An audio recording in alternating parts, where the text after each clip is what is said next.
interview series, How to Get into TV, Radio and Film, in which I talk to a whole host of wonderful industry professionals across different backgrounds, different age groups, and across a wide variety of job roles.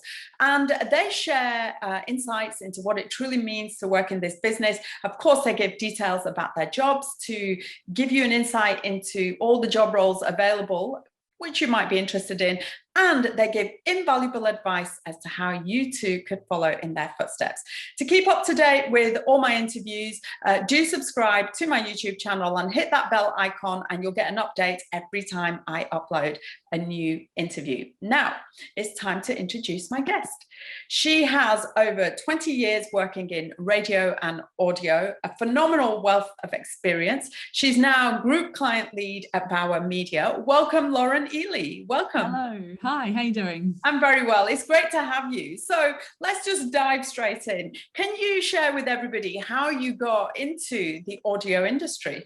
Absolutely. So I am from New Zealand. I went to AUT, which is Auckland University of Technology, and studied a Bachelor of Communications, in which I majored in radio. In my final year at uni, I did a whole host of part-time and work experience roles in production, research, being a mid-dawn producer and presenter in the middle of the night, swapping CDs around. That's how old I am.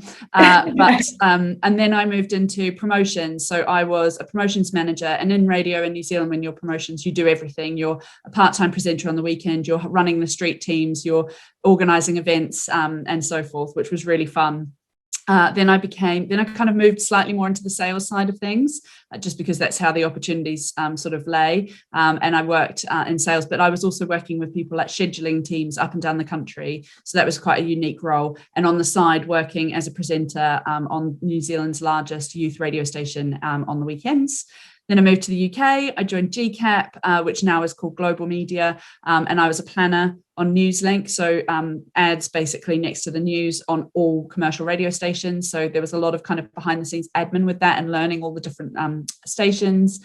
Then I moved to Jazz FM as promotions manager there, and then I started at Bauer, and I've been at Bauer almost 10 years. So I started in sales as an account director, moved up to group head of audio, and now I'm group client lead. And essentially I help clients with their creative needs on radio and audio. Wow, I'm just exhausted listening to all that. That's so comprehensive. I mean, do you know what's really great? And I think perhaps we could talk a bit more about this, is you've experienced a whole gamut of different roles within radio. Can you just share how important it is to literally grab every opportunity that comes your way so that you get an indicator of what each role entails? How will that help people, later on in their career? It's really important. What I try and do is take any opportunity I can and learn everything I can about it in that moment or for however long that opportunity lasts. So I really loved the programming side of things and the business side of things. And I kind of ended up in sales because of the opportunities that lay at the time. But I always wanted to be a program director, which is like creating running the talent, creating the shows, organizing the music, how it gets played out. I'm still fascinated with that. But what I love about my role now is that I can work with those people to create amazing content for clients, and it still sounds great on air and it's great for the listener. So it kind of, for me, is like a match made in heaven. But it is so important, and having understood all of those different roles in presenting and producing, I then get an understanding of how it will all work. Yeah, that's exactly what I was hinting at. It's so useful to have a global picture, and particularly if you've experienced, even a little bit in different roles. I mean, it really just opens things up for you, doesn't it, as to how you can operate in your particular role. It definitely helps when I talk to clients. I know what it's like to be a producer. I know I know what it's like to be presenting. I know how they're going to do things, how scripts are going to come across. And it really just gives me the confidence to be able to talk to clients, knowing that I've done that before myself. And tell me, as you were progressing, because you've done a tremendous amount of different roles and been totally immersed in the audio industry. And obviously when I talk about audio, it's not just radio industry anymore, is it? It's podcasts, it's all kinds of different opportunities in audio. What did it take for you to sort of move up the career ladder? Who did you have to be to make that happen? I think you just need to be yourself and own what you're in and what you're doing. And I've taken every new role or every opportunity and I try to learn everything about it and then look at where that can lead and all the different opportunities that spin off from that. And yeah, that's that. I mean, they say video killed the radio star, right? But like you say, there's podcasts, there's mobile apps, we're on smart speakers, we are where audio is, wherever the audience needs it to be, social media, etc. And that's what I love about it. And what's really, well, exactly, the whole industry is expanding because the way people listen or intake content, it's just changing all the time, especially with technology improving. So what can you share with those who are joining us today who may want a career in radio or the wider audio industry? Like what kind of things then do they need to do to get started? I think there's a couple of things you can do, like definitely look into where you can learn about it, because there's lots of places that have courses in the industry that give you the chance to play with the tech and create content and learn on do it by doing. Global and Bauer both have academies that offer lots of courses. But then there's also things like create your own podcast. Why not? Like follow your YouTube channel, learn some techniques, just play around and test it. And then then there's also industry bodies like the Radio Centre, for example, where they might be able to offer some insight into how to get work experiences or career speed dating, for example. So there's different, I would just try everything and try and find out who is involved and then contact them and see if there's something they can help you with. Do you know what? I love that you said that and you suggested creating your own content, because I'm a huge advocate of that. I think the best way to learn something is just to have a go. And, I always give the example, I couldn't edit to save my life, video edit. So I was like, right, I'm going to take this on. How do I do this? I can't keep relying on other people all the time because they're not available. So I just went on YouTube and lesson after lesson after lesson, practice. So I'm a huge advocate of that. And I'm so pleased you said it and also then you have a portfolio of work to show prospective employers, right? Absolutely. And there's also other ways to get into the industry. It doesn't have to be with the major players like the BBC, Global, Bauer. I as a side project, I work on a radio station called Gaga Radio, which is online. It's community driven. It's by people with long-term health conditions. And through that, and they're always looking for people to create content. So if you want to give it a crack, try lots of different places like that. Yeah, can you just talk about community radio for a moment and what that entails and how that's it's quite an important sort of part of the whole audio industry. Community radio is brilliant. It provides something a little bit different to what commercial and BBC offer, and it's for Gaga in particular, it's content by the community for the community. So it's literally for the 3 boroughs that I live in, and it's all sorts of different types of content. But it's great to be able to have people engage and provide something different that you wouldn't hear elsewhere. And I think with community radio, obviously people can find it within their own regions. There's so many different community radio stations. And it's not just about presenting. I mean, this is something immediately when you mention media, TV, radio or film, immediately people like actor, presenting, and the obvious roles, director, producer, but there's so much more to the career side of our industry. Can you just expand on that a little bit? And particularly in relation to your role and the sales side? I mean, that's something people might not link with, media business, but ultimately it's a business. That's so true. So we need to make money somehow. The BBC make their money through their fees every year, but we don't have that in commercial radio. So we have to sell advertising. So you hear airtime ads. We sell sponsorships and promotions and events, and we get clients involved in all sorts of things. But those roles can be from actual salespeople like myself through to inventory teams managing what inventory is available, so where the ads can fit and how many we can sell in any given time band or day of the week. Then you've got the scheduling teams that actually physically have to schedule the ads. Then you've got people like social media producers, people that run the mobile apps. We've got huge development teams that create lots of different technology and make sure that we're maintaining that we're still broadcasting, all those kinds of things. So yeah, there's a lot of different variety available. And the thing is, can you just expand on how pivotal all these roles are to making the actual shows happen on the podcasts? Because I think a lot of people, when they think about radio, podcasts, it's just the actual finished, polished product, but not everything that goes behind it. So if you just think about listening to the radio, you might hear some music. Someone has scheduled their ad, the song to play at that time. Then you hear an ad break. Those ad breaks have been planned and moved and scheduled and bought by clients and sold by a sales team. And then at the end of the month, then they have to be invoiced. So you've got finance teams. You have to, report to PRS to make sure you know what songs you've played so that the artists can get paid for being on the radio. There's a whole host of roles, and all of them are integral, because without them, it just wouldn't function properly. Do you know what? This is really great that you're sharing this, because not everybody is going to be creatively inclined. Some people may be better at sales. Some people may have other skill sets which can lend themselves to kind of back office, I call them, jobs.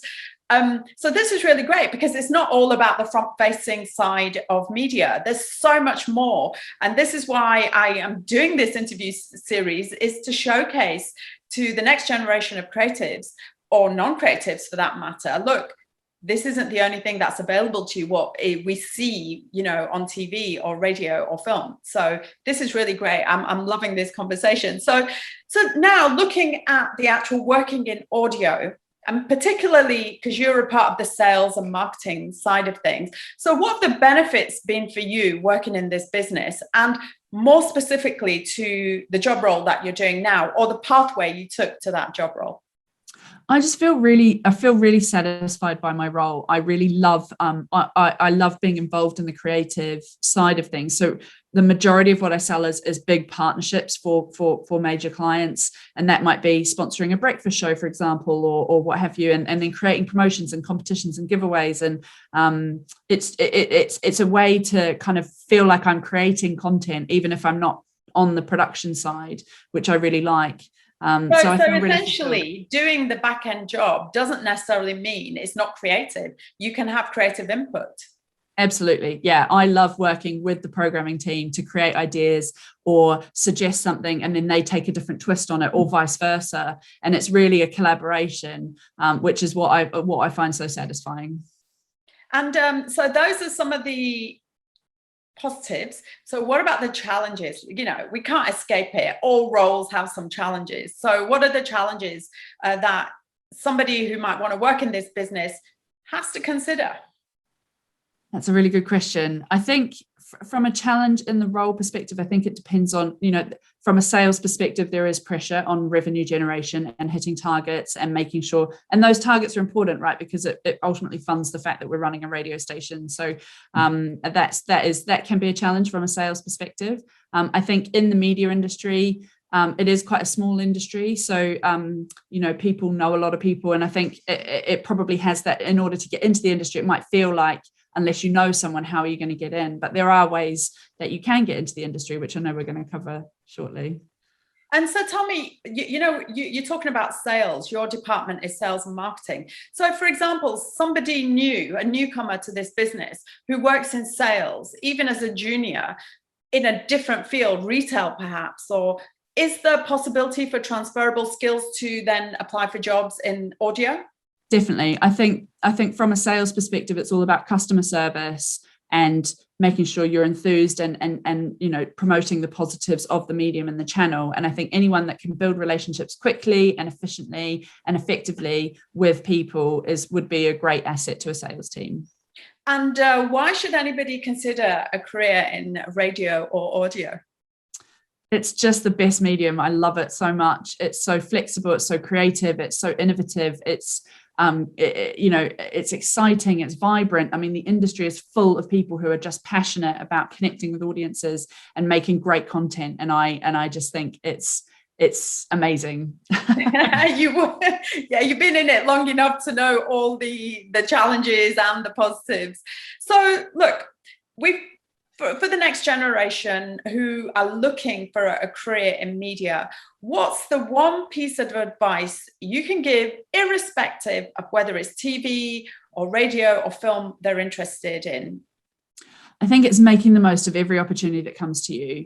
So if you get a work experience opportunity, if you get a place in a course, if you get a junior or entry level job, learn everything you can about it, and not just about your role, but about all the roles that come into contact with you. What happens before this happens to you, what you do, and then what happens once you've sent it on, like what happens once you've finished your work, figure out the whole process, and then you can kind of start to understand what you might want moving forward to be able to understand all those pieces of the puzzle. Yeah, just one additional question about being at entry level. I remember when I started, one of the challenges, and it still exists, is everybody wants to seize an opportunity. You want to seize every opportunity available to you so you can get into the business and then start, progressing your career. However, it still persists today. A lot of entry level opportunities, whether they be internships, work experience, or whatever it may be, are not paid. So just talk to me about that.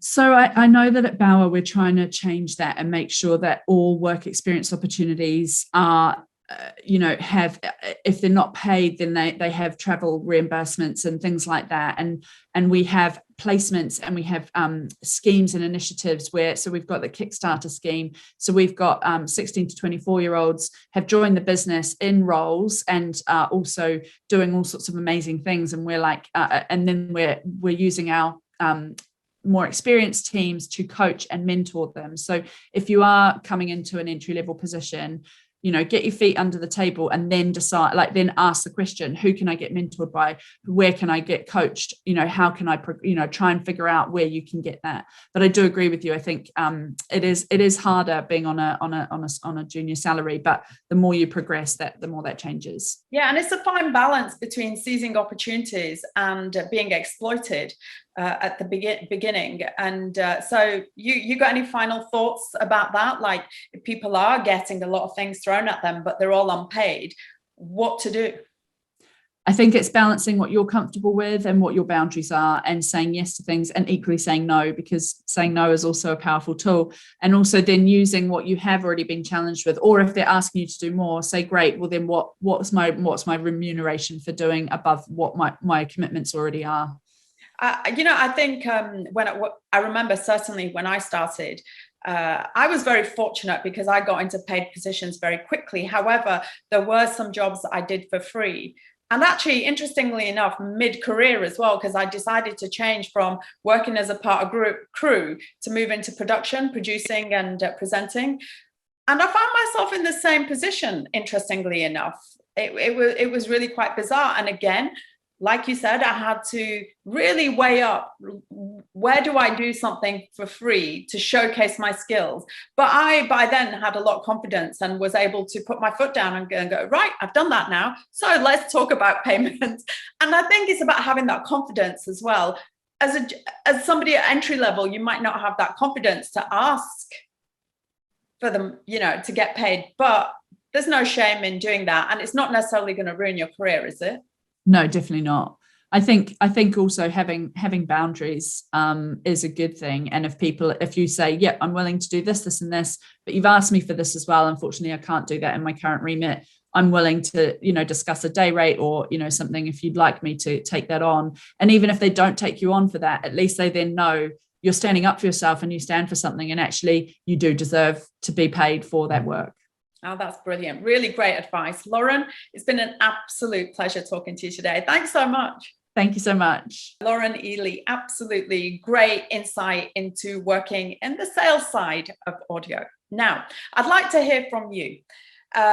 What's your experience in trying to get into the industry? How are you getting on? Do let me know. And also, if there's any roles that I haven't covered so far in my interview series, then please do get in touch with me with details of what those are, and I will do my utmost to secure an interview with somebody in that position so you get to know more about it.